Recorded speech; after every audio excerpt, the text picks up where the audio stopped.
আজ বেশ দেরি করে ঘুম থেকে উঠেছি, প্রায় 9:30টার দিকে। তারপরে ওঠার পর দেখছি যে প্রচণ্ড ঠান্ডা পড়েছে।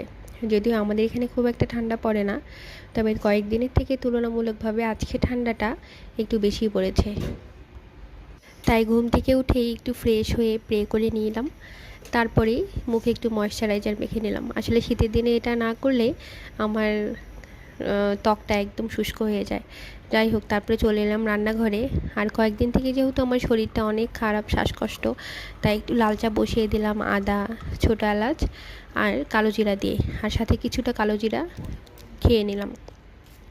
এরপর চা হয়ে এলে পালমশাইয়ের জন্য 1 কাপ চা নিলাম আর আমার জন্য 1 কাপ, আর সাথে লেগজাস বিস্কুটটা দিয়ে প্রায় মিনিট 10-এর মতো একটু নিজের সাথে সময় কাটিয়ে নিলাম। আর এদিকে পালমশাই চা খেয়ে চলে গেল বাজার করতে। যাই হোক, সে বাজার নিয়ে চলে এসেছে। এই যে আজকে অনেক কিছু বাজার করেছে সে।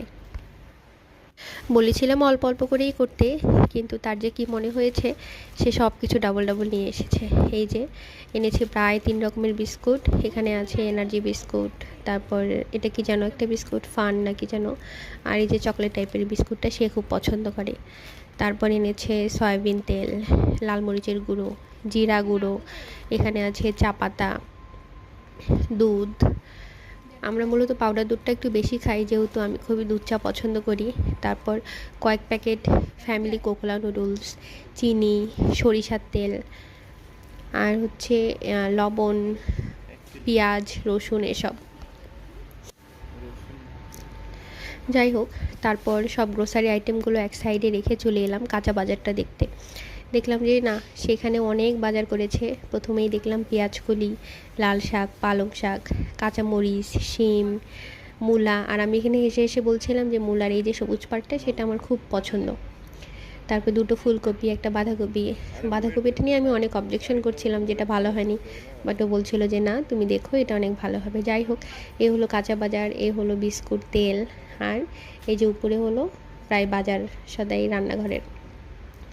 তো যাই হোক, সবশেষে সব কিছু গুছিয়ে নিয়ে ভাবলাম যে আগে রান্না করব আজকে যা, সেটা গুছিয়ে নেই। তারপর বাকি সব কিছু ঠিকঠাকভাবে পলিতে করে রেখে ফ্রিজে স্টোর করব, যেহেতু অনেক কিছু এনেছে। তো আজকে আমি আর তেমন খুব বেশি কিছু রান্না করব না। আজকে করব আলু দিয়ে পেঁয়াজকলি ভাজা আর ফুলকপি, আলু, সয়াবিন দিয়ে রসা। তাই প্রথমেই পেঁয়াজকলিটাকে ছোট ছোট করে কেটে নিলাম 1 ইঞ্চি পরিমাপের মতো করে, আর একটা আলু। আসলে আমি কয়েকদিন থেকে চেষ্টা করছি আলুটা একটু কম খেতে। এরপর আলু পেঁয়াজকলিটা কাটা হয়ে গেলে সেটা এক সাইডে রেখে চলে এলাম সয়াবিন